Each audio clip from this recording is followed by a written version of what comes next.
Bonjour, moi je suis Paul Rondin, je suis le directeur délégué du Festival d'Avignon et avec mon voisin de droite, nous avons mis en place la French Tech Culture sur ce territoire. Bonjour, Pascal Cazel, je suis coordinateur général de French Tech Culture. Franck Madener, je suis directeur artistique et général de l'IRCAM, Centre Pompidou. Les nouvelles technologies, oui, mais les nouvelles technologies, c'est aussi une vraie question dans nos travaux publics d'abord. C'est comme ça que nous est venue la nécessité de nous plonger totalement dans ce qu'on appelle les nouvelles technologies, qui est dans un très grand ensemble, extrêmement hétérogène.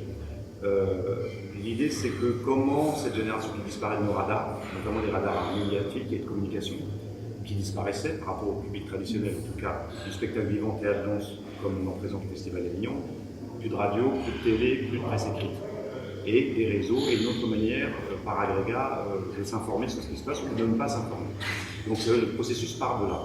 Comment une génération de gens inclus culturels viennent ou ne viennent plus chez nous, ils ne viendraient plus chez nous potentiellement, et puis une population jeune, pas du tout inclus culturelle, celle-là, qu'il nous faut toucher, parce que c'est partie de la mission d'intérêt général du Festival d'Avignon, et on a trouvé une solution simple et tout le monde a trouvé, enfin, on n'a rien inventé, c'est de dire le seul outil, le seul levier, le seul lien qu'on puisse avoir avec eux, c'est leur petite machine.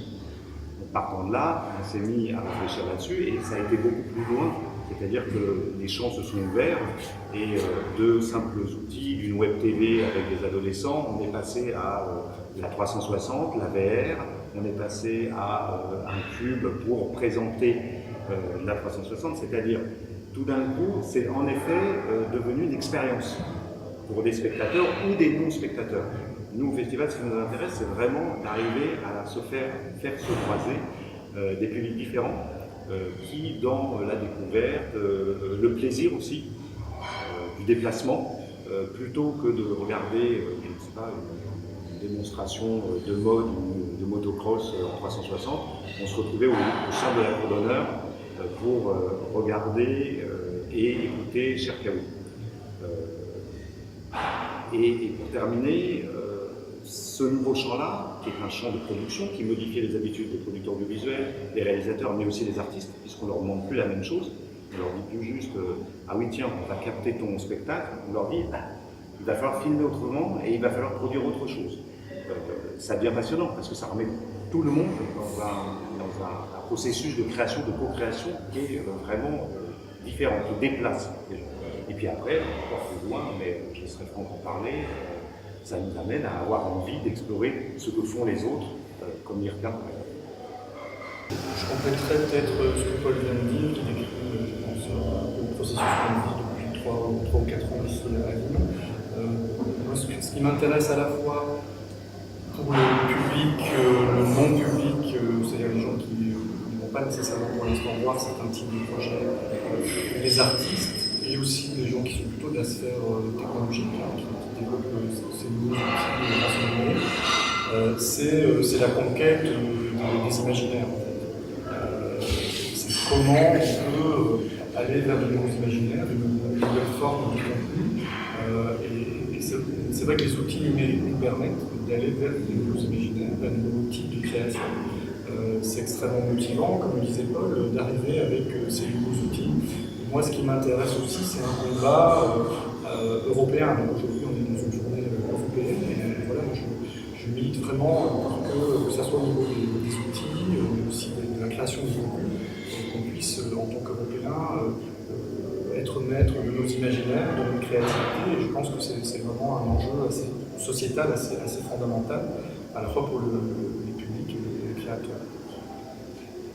Alors, c'est évident que les mutations technologiques affectent toutes nos habitudes culturelles, mais aussi les modes de production artistique. Je crois que c'est important, au-delà de la novlangue des startups, de la néotechnologie, d'aller bien au-delà de ça et de penser dans l'ordre du sensible. C'est-à-dire, aujourd'hui, est-ce qu'un outil va pouvoir bouger les lignes d'un metteur en scène, d'un chorégraphe? Est-ce qu'on peut aujourd'hui transformer de façon plausible la voix, l'espace, le geste et en faire quelque chose? Je crois que c'est vraiment important qu'on soit dans le concret d'une réalisation et pas uniquement dans le sfumato de l'innovation. Et donc le meilleur test finalement, c'est l'artiste et puis le public qui va percevoir ce qu'on fait. Parce d'une certaine façon, un artiste, il catalyse les choses. Quand vous sortez un outil d'un laboratoire, cet outil est peut-être satisfaisant pour des ingénieurs, pour des chercheurs, mais pas nécessairement pour l'utilisateur. Il faut vraiment penser au côté pratique et comment, en effet, cet outil va entrer dans l'imaginaire, dans la boîte complète de la réalisation. Je crois aussi que la technique n'est intéressante qu'à son début. Après, c'est un bavardage, qu'a très bien dit Karl Kraus il y a plus d'un siècle. Dans son émergence, elle a quelque chose de provoquant. Ensuite, elle devient un stéréotype. Le programme Vertigo, c'est essayer de faire en sorte que, à partir de laboratoire, on puisse proposer à des artistes de tout horizon, designers, metteurs en scène, compositeurs, de s'emparer de prototypes et d'en faire quelque chose, de catalyser, de court-circuiter.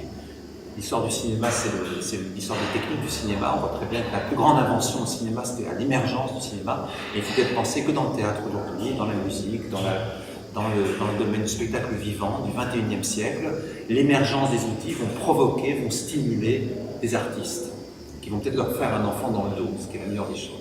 Voilà à peu près l'esprit de ce réseau Vertigo et puis de ce qu'on fait ici à Avignon à l'invitation de Paul Rondin.